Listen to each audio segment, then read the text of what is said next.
What's good, y'all? Welcome back to Reek Knows Hoops. I'm your host, Tyreek. And be sure to leave a like and subscribe if you're new. This is a channel where we just talk about NBA basketball. So if you love basketball, man, this is the place for you. I'm going to promise you that much. But I'm going to get into tonight's action in the NBA. But we're going to talk about an injury that happened last night that, it's sad to, speak about it. But, we're just going to speak on how it affects, the Western Conference. And that's Jamal Murray tearing his ACL in his left knee. It was a tough play to watch, man. And it was seeing him in that pain, man. You just really feel for him. Prayers up to Jamal. Hopefully everything's okay with him. And, I'm sure his recovery will go well because he's one of the toughest players in the league. I mean, he said earlier this season, like, he's always playing through an injury. Like, that's why it's hard for him to really ever catch a rhythm because he's always playing hobbled up. Whether it's just, a knick-knack injury or he's been having knee soreness lately anyways. And I don't know if that was in the same knee that the ACL that he tore last night, but tough injury either way. Best wishes to him in his recovery. And it really makes it interesting for not only just the Western Conference, but the Nuggets as a whole, because, I'm on the record of saying that, this Nuggets team is going to be as good as their backcourt, can take them in the playoffs, with after the Aaron Gordon trade and all that. This team was going to be as good as, Jamal Murray and I think Will Barton would be for this team in the postseason, because what Jokic is going to give you. I think Aaron Gordon is going to be very solid, at least on the defensive end if he's not shooting the ball well. I think Michael Porter Jr. would be a very good third option for this team. But now guys like MPJ, their role is going to be elevated. He's pretty much going to be the Robin to Jokic's Batman pretty much now. And, Monte Morris is going to have an increased role. Will Barton's consistency is going to be even more important. Even guys off the bench, like now Campazzo is going to get a lot more consistent backup point guard minutes instead of being like, kind of the third point guard in the rotation. And also like, even guys like PJ Dozier might get a lot more time. Paul Millsap is going to have to be ready along with Aaron Gordon in the starting lineup. It's going to be interesting for this team in the postseason. Like, I wouldn't be surprised if they did get out the first round and gave somebody a good second round series, but I also wouldn't be surprised if they got bounced in the first round, depending on who they play. Right now, if the playoffs were to start today, they would be matched up with the Los Angeles Lakers. But, if they did start today, AD and LeBron aren't in the lineup. So, I mean, either way. But that's the matchup that is looking like right now. And AD and LeBron are set to return soon. So, these last, 4.5, 5 weeks are going to be important for Denver, depending on their playoff seeding, because that can determine, how much noise this team can make in the postseason. But as far as, like, Jokic's MVP candidacy, I think this will probably help it more than it will hurt it. And here's why, because, I mean, they've been playing through injuries most of this season, honestly. Like, this team has just recently got healthy. I mean, Paul Millsap missed a lot of time when he was a starting power forward. Jamal Murray's, missed time here and there. I think Will Barton missed some time. Michael Porter Jr. had the virus, so he missed a lot of time too in late December, early January. And Jokic has been the lone constant, and he's been playing great basketball all season long. So as long as this team doesn't completely fall off a cliff, I think he will pretty much probably stay at the top of the MVP ladder. And yeah, but definitely prayers up to Jamal Murray, man. I hope he gets better. I'm sure he's going to come back stronger than he was before. And let's get into tonight's action. I feel like I always talk about the last game of the night, but that's just because that's what's fresh on my mind. And the last game was actually one of the better games that I watched, and it was the Trailblazers and the Celtics. A really competitive game. I don't think either team led by double figures all night long. And, Portland got off to a good start, but Boston was able to get back into the game because they started playing the brand of basketball that you're used to seeing them play, from the previous couple seasons. And, it's a lot of ball movement. Everybody touching the ball a lot more. And, the team was defending. And Marcus Smart gave his team a good spark on the defensive end, just making some hustle plays. And then offensively, like I said, the ball was moving. They were running their sets really well. And they were getting a lot of clean shots. It was either open jump shots or, nice cuts to the basket. And they were making, good plays out of the pick and roll. And that's what you're used to seeing from this team. And you haven't seen much of that this season. And they kind of had a weird season too, like injuries, virus protocols that they've been having to deal with. They've had a very weird season, which alludes to what their record is right now. But, they've been playing a lot better lately. I think, winning this game tonight against the Trailblazers, shout out to the Celtics for winning. That's 6 out of 7 for them. So they're starting to play their best basketball of the season, at the right time. And the game that Jason Tatum put together tonight is what you want to see him, be in attack mode, get to the free throw line, and just, take good shots. He hit the dagger, he went to his side step three and he made it. So, now the Celtics are sitting at the 5th seed after, they were just at like the 7 or 8 seed like a few days ago. Like, that's just how crazy the Eastern Conference is. But, shout out to Boston for looking like they're starting to put together a little bit of, consistent play. And, maybe they can carry this in, to the last, month and a half of the season. And as for the Trailblazers, I've been seeing a lot of like Terry Stotts, should probably lose his job, like from Trailblazers fans on Twitter. And I think, honestly, this is my personal opinion. I was watching him in the game earlier this season, and I was just it was like early in the game, like second quarter or something like that. And it's just like they run this like just the exact same actions. Like it's always like, they run that high flare screen for CJ or for Dame. Like they run that like so often. I just think what I'm trying to say with that, it just seems like it's become stale in Portland. And honestly, if Dame didn't go Superman last season, and especially in the bubble, Terry Stotts probably loses his job last year, honestly. But, they're giving him another chance, benefit of the doubt. They dealt with some injuries last season, so they gave him another chance. And they've been a little inconsistent this season. Like, and one thing that hasn't been fixed is their defensive issues. They're still, a bottom, third, I think, defensive team in the league. And they made the additions of Rocco, Derrick Jones Jr., some solid wing players that are good on the defensive end. I don't really think that's translated to their defense. It really seems like the same last year. They couldn't stop anybody last season, and they're having those same issues this year. And, they win a lot of close games, and that's because, Dame is one of the most clutch players in the league, if not the clutchest.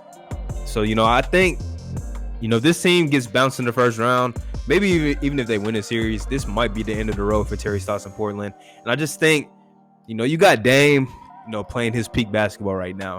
CJ's had the best season of his career.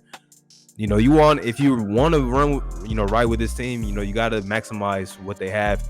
And sometimes the coaching change might be, necessary. But Terry Stotts has been there he's been there. I think he's one of the longest tenured coaches in the league, other than like Greg Popovich. He's been in Portland for a long time. So, a change this late into like Dame's career would probably be weird, but it might be necessary for this team to make strides, man. I think, it's necessary for them to make strides, but, we'll definitely see how the rest of their season goes. But yeah, let's move on to the next game that I got to watch. The Phoenix Suns picked up a nice win against Miami. It's a close game at halftime, but then the third quarter for the Suns and early in the fourth really separated. Floodgates really started to open up.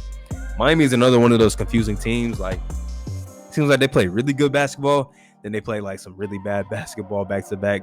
It's kind of weird, but shout out to the Suns for just playing a complete team game. Cam Johnson was playing really well.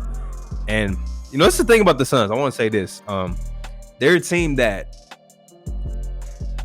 like, they have a weird draft history. Like, when they have high lottery picks, I think DeAndre he's panning out, in my opinion. Like, he's showing that he can be a good big man in this league.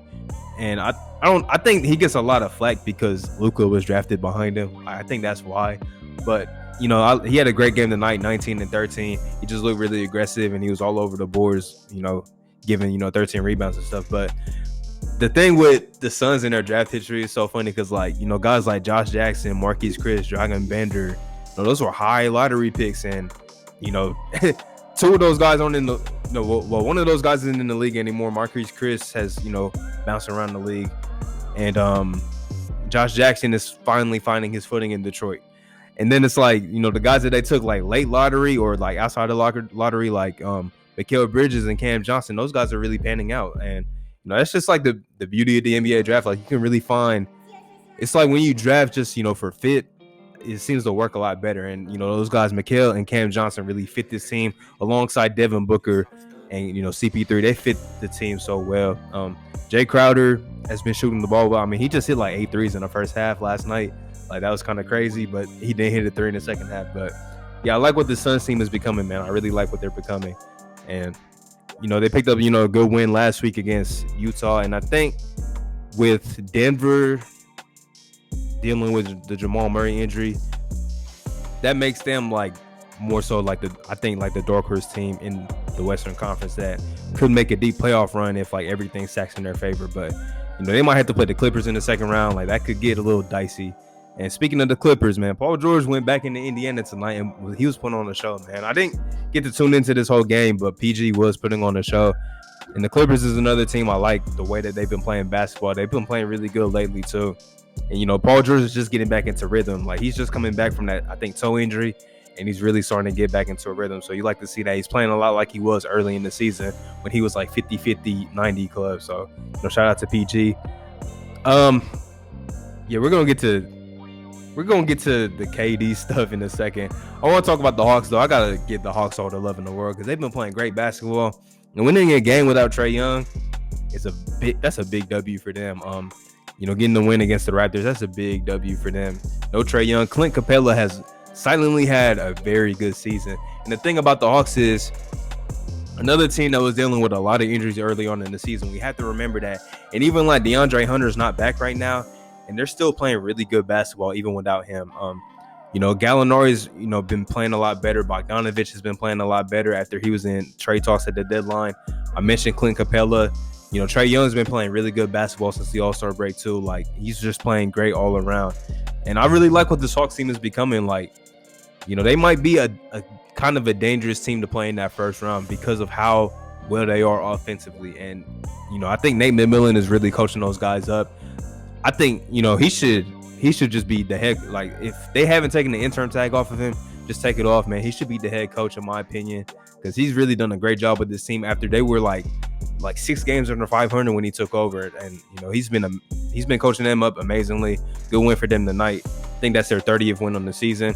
And now let's get to the KD stuff, because KD's kind of funny, but he be right sometimes when he be talking about the media, man. He do be saying some stuff about the media. Like, I think the beef was like Shannon Sharp had took a fake quote.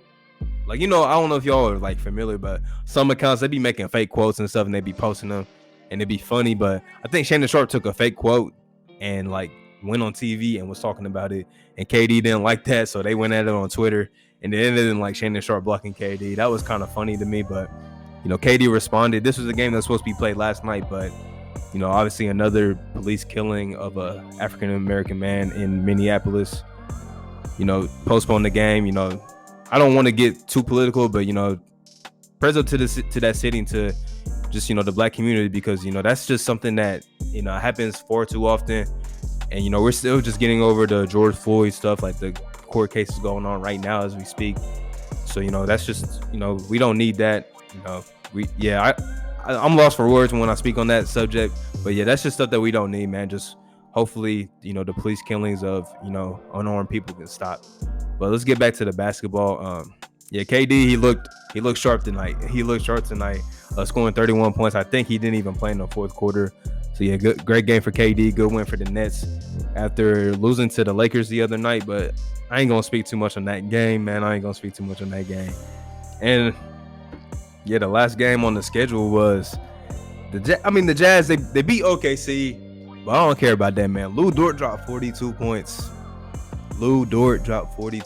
Man. I mess with Lou Dort. I mess with Lou Dort a lot. And if y'all ever get some time, go check out his college highlights, because he was more than just a spot-up shooter. Like, he ran point guard in college. So yeah, check out some Lou Dort highlights at Arizona State, man, because he has game. And he put that on display tonight. And I had made a post from my Instagram account, Halftime Hoops, and somebody was like, imagine letting Lou Dort drop 42 on you. I'm like, hey, I said, hey, chill, man. Lou Dort got game. He do got game, and he did drop 30 in the game 7.